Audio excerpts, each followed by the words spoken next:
Welcome in. Welcome in. This is Christy Lee, Independent Media, KLIM.news. Some of you got the notification. Hopefully, you are seeing me on Facebook, YouTube, Twitter. If you are, comment below and make sure I can see you.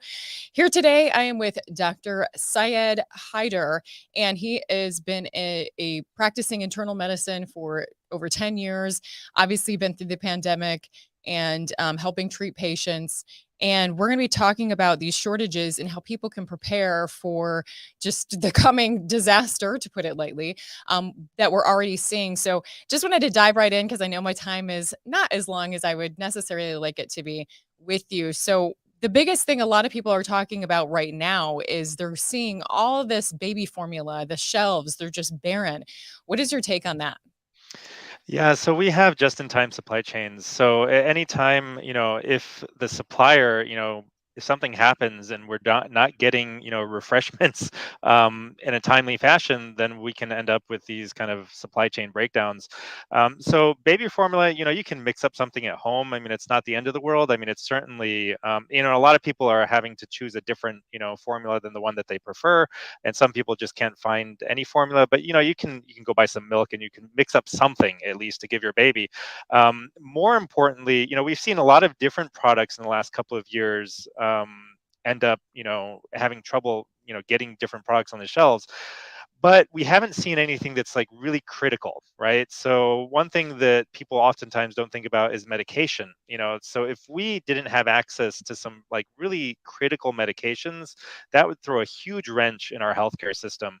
And the reason is that before the age of antibiotics, for example, people died in their 20s, 30s from simple things, right? That we don't even think about nowadays, right? Like you might get like a cut or even like a scrape on your skin, right? And that can get infected, it can get worse, it can spread, it can kill you, right? It shouldn't nowadays because it's so easily treatable. Tooth infections, all kinds of pneumonia, for example, all kinds of things that are really easy to treat if you've got the antibiotics. But the problem is that all of our antibiotic, production has been offshored. It's been outsourced to China. Primarily China, a little, some of it in India, some of it in the European Union, but mostly the antibiotics, mostly these really critical medications are coming from China. And if you have like what happened in China recently with their zero COVID policy, they just shut down a city completely, right? They shut down, I think it was Beijing. But what if they shut down the city that makes a certain antibiotic that you need for your tooth infection or for your skin infection, and suddenly it's just not available, right? So there are alternatives to a lot of different antibiotics, but if antibiotics as a general medicine category gets shut off from the U.S., it would be like an apocalyptic scenario. It could be I mean, really and bad. we're not talking about a small number that is manufactured outside of the United States. I was reading before, like as much as 97%. Yeah, the vast majority. Basically, everything comes from overseas. Different medications come from different places. So Puerto Rico, I stay in Puerto Rico, and Puerto Rico supplies some medications to the U.S. Europe supplies other medications, but the antibiotics, specifically, which are really, really important for a lot of people, come from China and India, and mostly China. And like you said, 97% of our antibiotics come from China alone. So, that's just like, you break that one link, right? And it could happen in a lot of different ways. It could happen from shutting down like the factories, because of zero COVID, or, what if we just end up in a situation with China similar to the situation we're in with Russia, where, things kind of break, maybe they go after Taiwan, whatever it is, right? And we start to sanction them and we take away their foreign exchange reserves and they'll sanction us right back, right? So Europe is kind of being held over the barrel by Russia. If they don't get access to Russia's oil and gas in the coming winter, they'll be in a world of hurt. Um, and and China could do all sorts of things, right, in terms of sanctioning us if things got to that point. And so, we are trying to re-onshore things, but the Biden administration has spent like thrown a few $1 million at this re-onshoring medication problem, but it doesn't happen overnight, and it's just not enough, right? It's too little, too late. It's going to take a long time to build up the manufacturing capacity at home. And until then, what should people do, right? At the end of the day, what should people do? I think people need to have their own antibiotics in their own medicine cabinet in case of a supply chain breakdown. Instantly, my mind is spinning. I have so many questions and so many different angles I can take this, but one thing that popped into my brain was, you always hear of like when you're done with your medication, make sure you throw it out, or make sure you finish your antibiotics, and Mhm. if you didn't, if you have some left, throw it out. I personally never throw it out if I have any left. I Yeah. just keep it on hand just in case I'm gonna need that again. What are your thoughts on that? I mean, we're always told to throw that extra stuff out. Yeah, so, obviously doctors don't want you reusing stuff without checking with them, like, and I know a lot of people do, right? So a lot of people will hold on to it, like, just in case I get a toothache or something, I'll throw some Augmentin at it because I know that that's what I always get prescribed. So, just in case I'd like to have this extra. And so, there's two issues with it. One is that you misdiagnose yourself and you don't get input from a doctor. Nowadays, it's really not necessary to do that because even if like, you know, the world goes to hell and you can't get like medicine from a pharmacy or a hospital, usually you can connect with some doctor somewhere in the United States or in the world, right? If your phone is still working, if you're still online, right? If society doesn't completely break down. So you can get telemedicine and somebody can like be like, hey, yeah, I think you're right. You need to take XYZ medication. And if you don't have that, then this other one is a good alternative and you should take it for this long at this dose, whatever.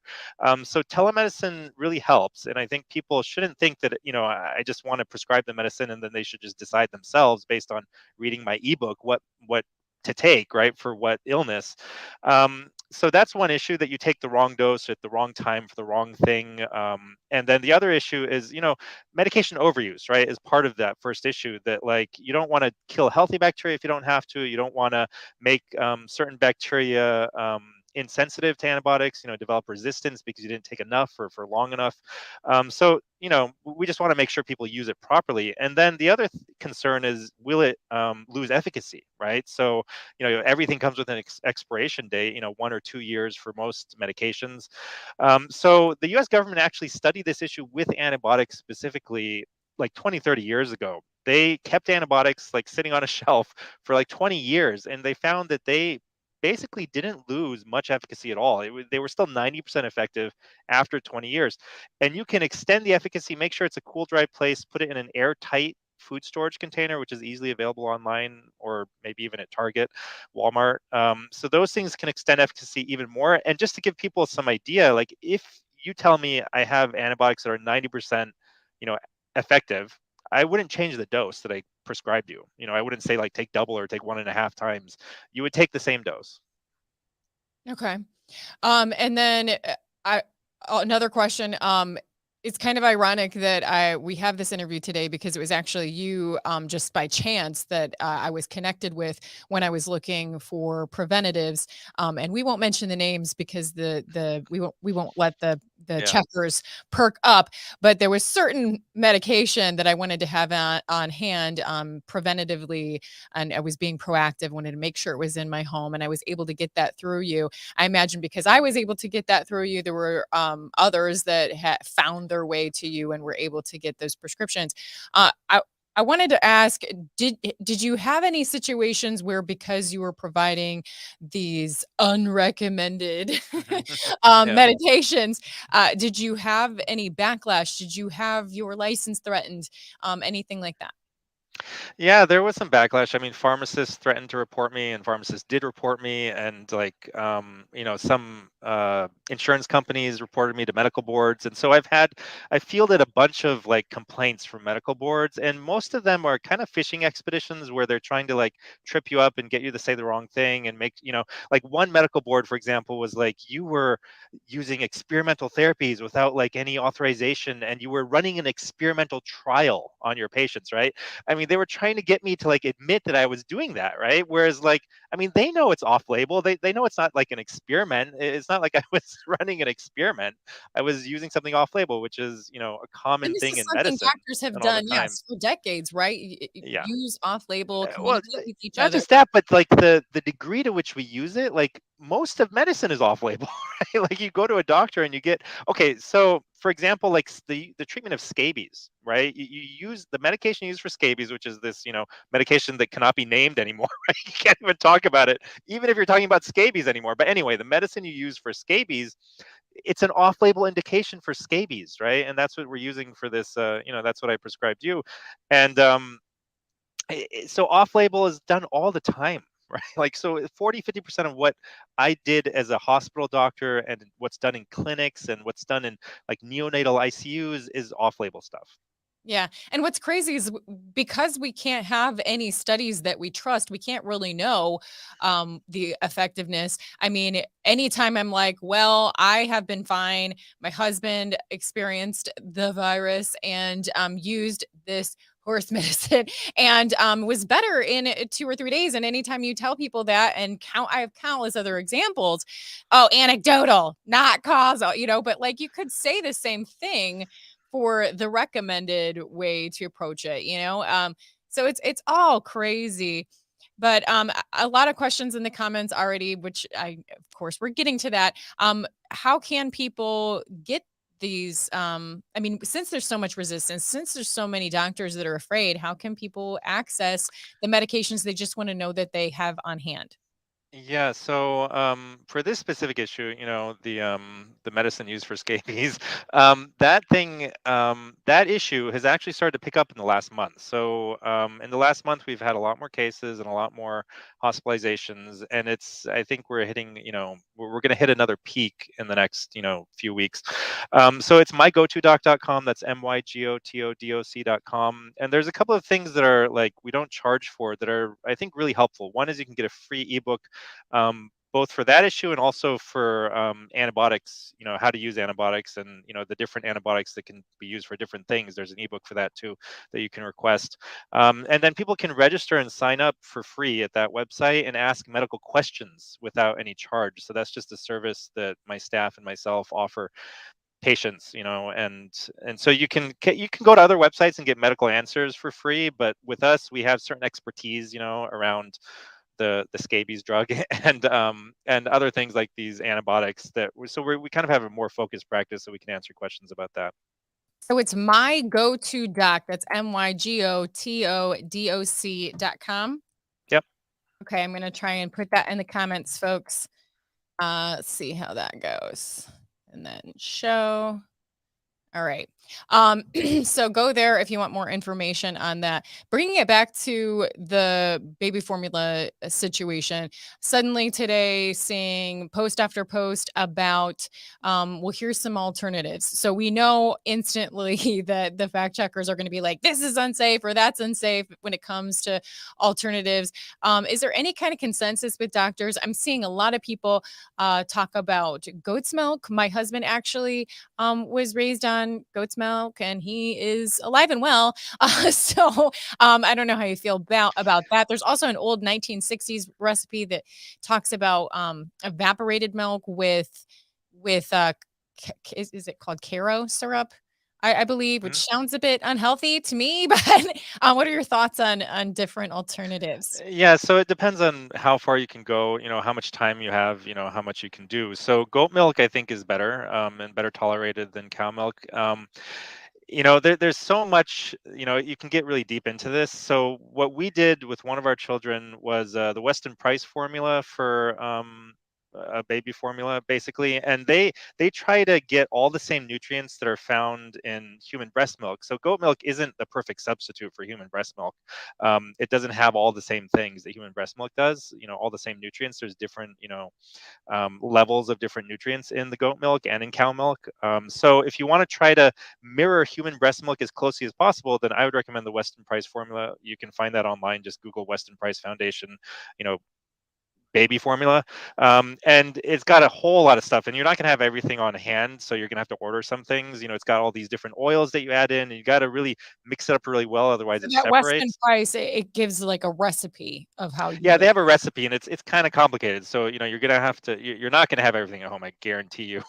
There's a lot of different like specific oils that you add so that you get the right level of omega threes and the right level of DHA and EPA, and so they trying to mirror human breast milk as closely as possible. And it's really important for brain development to have something that is as close as possible to human breast milk.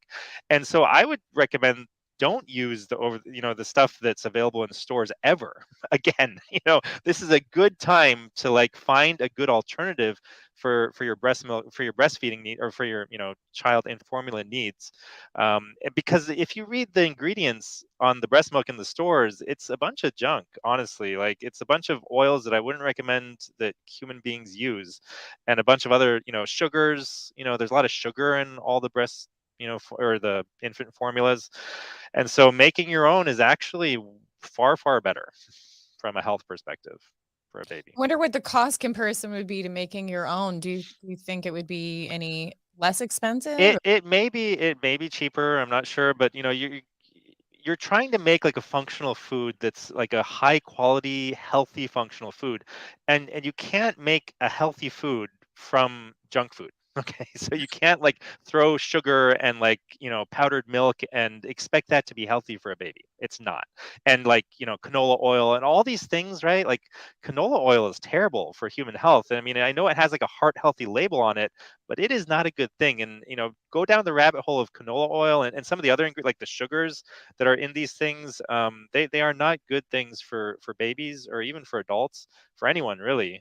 So like, it's kind of like Ensure for babies, like Ensure formula that people get in hospitals and for as like a supplement for adults. That's also full of junk. Canola oil, sugar. I mean, that's basically what it is. It's like sugar and canola oil, and neither of those things are very good for you. So you need, obviously, babies. There are certain sugars in milk, but they're not like like sucrose. They're not like table sugar or high fructose corn syrup. That's not what's in real milk. There's lactose and other specific sugars, and so you need to try to get the perfect baby food is breast milk. So if you can breastfeed, breastfeed. Even if you have to pump, pump. And it's really like, it's second best when you're going to formula. It's not. And pediatricians will tell you this now, right? Like, they used to be pushing formula on women. That's not the case anymore. So the pediatricians and OBGYNs will tell everyone, you should breastfeed if you can, and if you can't, then this is second best. And when you're going to second best, try to make it as close to the optimal as Right. possible. Now, I was blessed to be able to nurse all 3 of my children, but I have great compassion for women that have difficulty. Yeah. I almost dried up, for lack of a Mhm. better way of saying it, Yeah. in trying to nurse my daughter because it was just so difficult, One especially. thing, okay, I'm just gonna jump in here. One thing, my wife was like super opposed to it, but like, and I know a lot of people will be opposed to it too, but if you're willing, to think about this, if you can't breastfeed yourself, there are people who actually like give away breast milk, okay, or I don't know if they sell it or what, but you can find online. There's like groups of women who like share their extra breast milk, and that would honestly be better than Western Price Foundation or goat And milk or it might anything sound else. strange, It but does. like you said, there's all, you can go to a store and get stuff that's laced with all kinds of sugars and chemicals, or you can go to another person. And I can actually vouch for what you're saying. So to me, that's crazy that there's women that can overproduce because I had Yeah. to work so hard. And I had to get supplements like fenugreek to Hmm. increase my supply to keep it up. But there's some women that actually overproduce. And actually, my sister-in-law was one that just, oh my gosh, she just Hmm. could overproduce like crazy.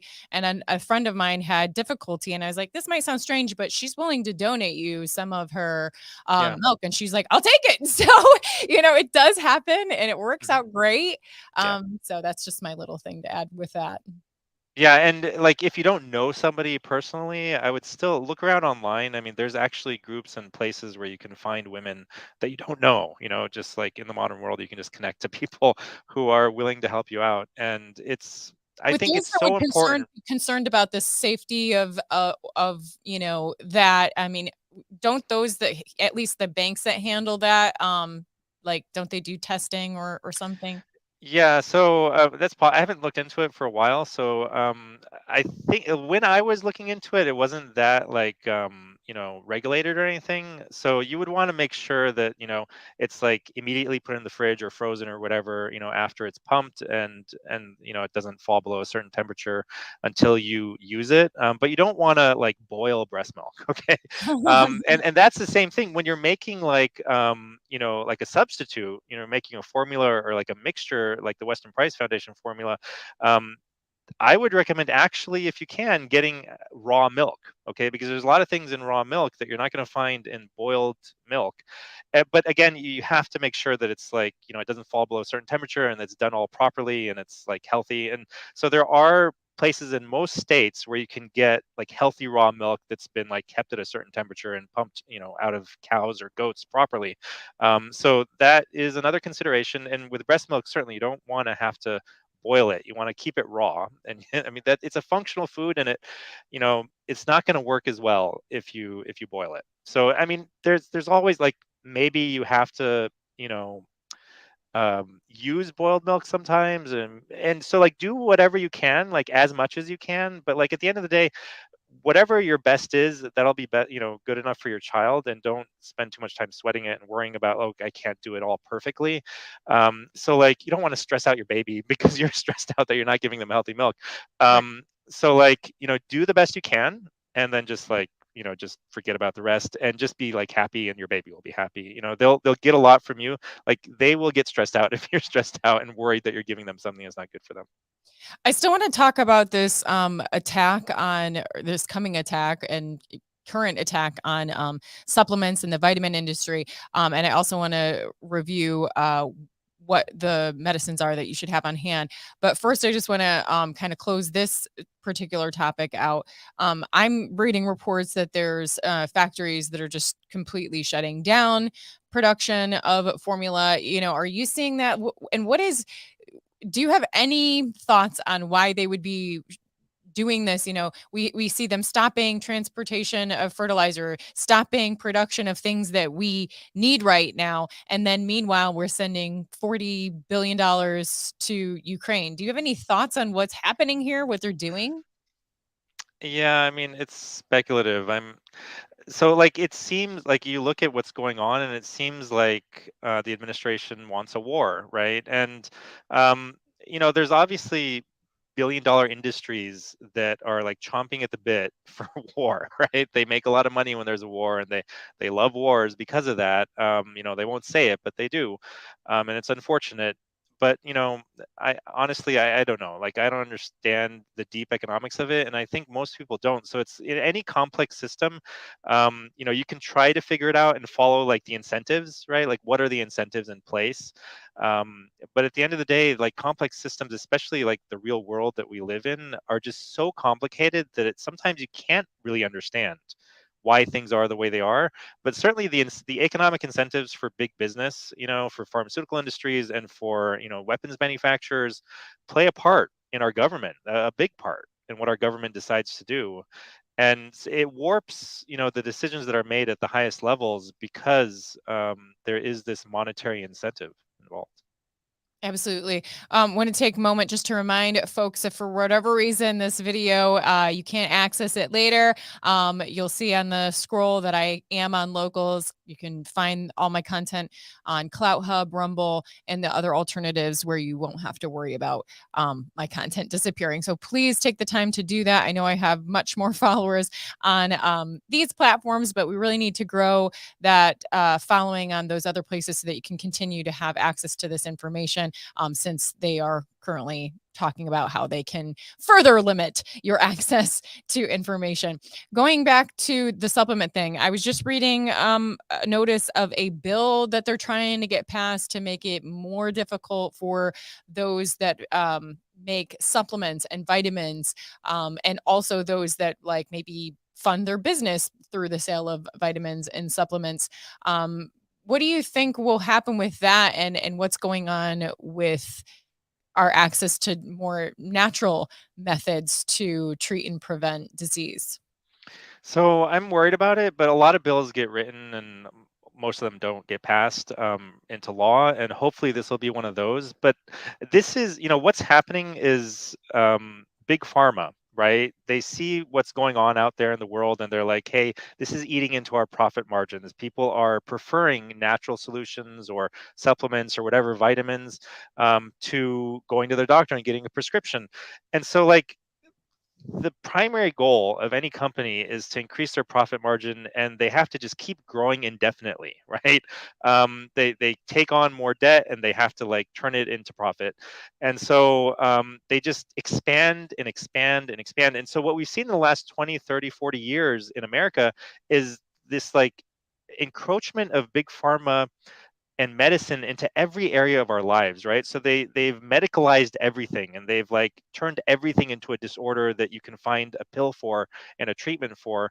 And the reason and vaccines are this huge moneymaker for big pharma, so they're going after that, and they have been for a long time, trying to vaccinate for things like cancer and like all kinds of things, right? Like anything we can make a vaccine for, we will. So it's just part of one of the symptoms of that is that a lot of times you see something happening out in the world and you don't realize like what's the real source of it, right? And so like the pharmaceutical companies have these like departments that are just like their sole function is propaganda, or like going out there and like interfacing with government, right? They spend probably more than any other industry on lobbying the government. And so I am sure that this bill is a result of big pharma lobbying. It's not any kind of like grassroots concern about some problems in the supplement industry. It's just big pharma. I mean, how often do we hear of people dying from supplements and vitamins? Like, Never. ever? I mean, ever? Never. Why they suddenly Yeah. wanna Yeah. oh my goodness, it's so frustrating. So to review, what are the medications that we should be stockpiling right now in your opinion? Yeah, so if you're, a prepper or somebody who just wants to be prepared for this eventuality, a possibility that you can't get an antibiotic when you need one, the most important ones are going to be augmentin, which is amoxicillin clavulanic acid. It's a penicillin, kind of a souped-up version of penicillin. Ciprofloxacin, doxycycline, cephalexin or Keflex, metronidazole, and there's one more that I'm forgetting. Azithromycin. So these 6 antibiotics, I think, cover really like basically anything that you can treat at home, from sore throat, sinusitis, ear infection, bronchitis, pneumonia, skin infection, dog bite, cat bite, vampire bite, whatever it is that gets infected on your skin. So really, anything I can think of, you can treat with one or more of these. And sometimes there's like duplicates where like one medicine will cover multiple things. You usually, actually, all these medicines cover multiple things, and there's some overlap. So if you run out of one, you can use another for the same issue. And they can even treat like bioweapons. So one thing that I'm concerned with is looking back at the last couple of years.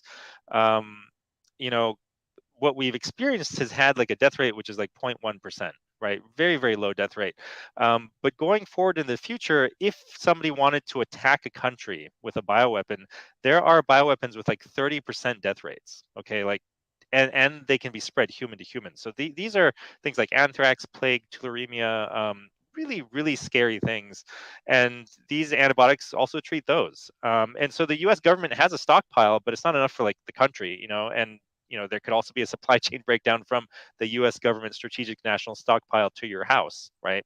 So, I think those are like, very unlikely black swan things. But, what's more likely is that you end up with a toothache or a cut or something, and you just need to treat a simple infection so that it doesn't get worse. The other thing, just to throw in there, I'm not like a huge, like, I don't love antibiotics. Like, it's not my go-to. Like, if I have an infection, I'll like grab an antibiotic. And so one of the things I put in the ebook is like, hey, you can try this, and this natural remedies first if it's not too bad, if it's not serious. And if it doesn't work, like for UTIs, for example, there's something called D-mannose, which works for like almost all women. Like 90% of infections that cause UTIs are caused by E. coli, and D-mannose is this really great supplement that you can get and take it 5 times a day, 500 milligrams, and it'll knock out almost any UTI. So if you're not like dying, if it's not like a terrible infection, that's something you can try first. And there's similar kind of like simple home remedies for a lot of things, and a lot of bronchitis and sinusitis and sore throats don't need to be treated at all. So these medications I would recommend, and I do in the ebook that's freely available for the antibiotics, is that unless you're seriously ill from a sore throat, just don't treat a sore throat. You don't actually need to, even strep throat. And people are shocked when they hear this because you don't hear it from anyone. But actually, the official recommendation in the US and around the world for strep throat is not to treat it. It's actually not necessary to treat strep throat most of the time.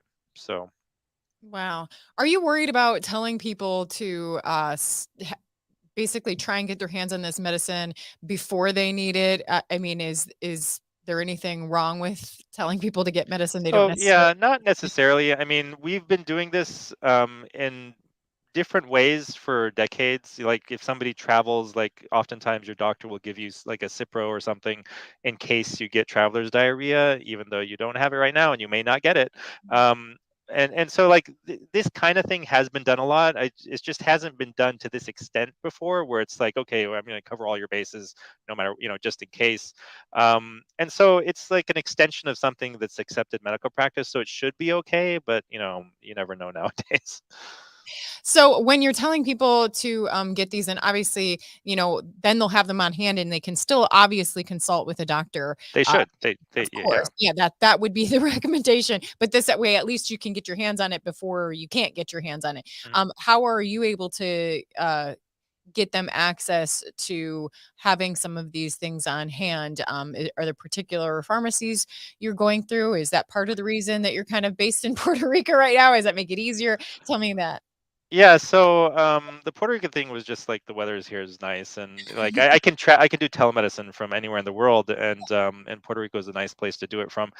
So I work in like most U.S. states, and so you can choose to get your medicine from any pharmacy you want. I recommend that you get it from the pharmacy that we found. We found like this super cheap pharmacy that has like real American medications. It's not like it's not medications that are um, off label or something, kind of like not off label, but like off brand or something, right? That you would be concerned are cheap or, low quality. So good quality medications. And like, just to give you an idea, like you can literally spend 10 times more at your local CVS for this group of 6 antibiotics. And especially like for the doxycycline, I prescribe like a 60-day supply just because that is one of the treatments for anthrax, and you have to use it for 60 days for that indication. And it can be used for all kinds of other things, right? It can be used for pneumonia, for example, and a bunch of other things, Lyme disease, and a lot of other things too.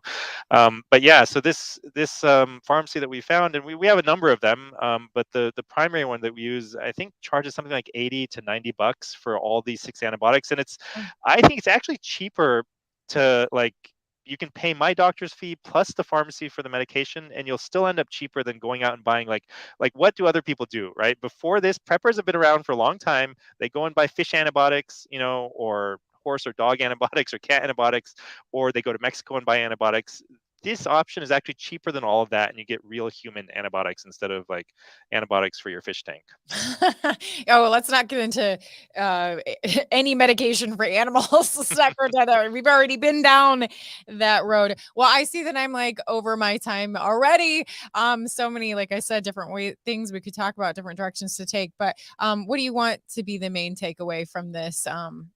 For those that are Yeah, watching. so I think the main thing is just be ready, be prepared for what could be coming in the future, because I think the future is very uncertain. And a lot of us in the States, I mean, I grew up here, and we've gotten used to just having everything available, at the drop of a hat. Like I need it, I'm just going to run out and get it or order it from Amazon.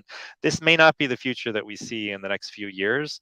We may go through kind of a hard time as we kind of figure out how to do things in a new world moving forward. So um, just get ready. I'm not too worried about like food in general for the United States. I know that like a lot of places in the world will have trouble getting food, and especially like access to cheaper food in the next couple of years because of what's happened in the Ukraine and Russia. In the U.S., we'll probably have the food. It'll probably be more expensive, but we'll have it. Just because we're a richer country and we can get more food than other people. So on the margins, people are going to have trouble with food, but the antibiotics and things like that, like get like a first aid medical kit, over the counter stuff from a pharmacy, get some, I think, antibiotics and, stuff for the next wave that's starting in the last few weeks and is probably going to get worse in the next month. So have that stuff ready to go in your medicine cabinet for yourself and loved ones. And again, for those that joined a little bit later, how can they, if they don't trust that their doctor will be on board with this, or aren't sure where to get it from, they can go to the website? Yeah, that's mygotodoc.com, mygotodoc.com. And one thing that we didn't touch on that I'll just throw in there Yeah. really quick, very important. If you do take like chronic medications, those are your most important things to have an Yes. extra supply of, right? So, I mean, we saw this happen, for example, in Hurricane Katrina in New Orleans. People actually couldn't get their chronic medications refilled. So, if they were about to run out and they were about to go see their doctor, and then the hurricane hit, and then like everything's wiped out, they had trouble leaving the city, right? People had trouble getting into the city. Like the streets were a mess, there were cars everywhere and like just trash everywhere. And, the pharmacies were closed or empty, the hospitals were overloaded. And so, natural disasters, all kinds of things, right? Not just supply chain breakdowns can lead to having trouble getting medicines. And the most important ones, you don't want to like have a stroke because your blood pressure shoots through the roof because you just suddenly stop taking your medications. So those things, like if you quit them suddenly, they're very dangerous, right? You can have a really bad reaction compared to weaning off of them slowly. Your body gets used to having them on board, and then if you stop them suddenly, it's not a it's not a good thing. So that I would say have like 4 to 6 weeks, and that's something also that I prescribe. But go and ask your own doctor. Maybe they'll be willing to give you extra medications for your chronic stuff, and maybe they'll be willing to do the antibiotics. I doubt it, but it's certainly worth a try from your own doctor. Yeah, I mean, and all you have to do is at least broach this subject with your doctor. Look, I have eyes and I see that Yeah. there's things that I have limited access to or emptier shelves. I just want to be prepared. Can you write me a prescription for extra medication just so that I know that I have it should something happen? And, Mhm. maybe that conversation will lead you to reevaluate your relationship with your doctor, but better to know now, right? Yeah. Yeah. Absolutely. Awesome. Well, thank you so much for your time. I'm sorry that we went a bit over, No but problem. I'm sure we'll talk again and let us know any other things that we should know about or be prepared for. Thank you, Dr. Anita. Thanks. Thank you.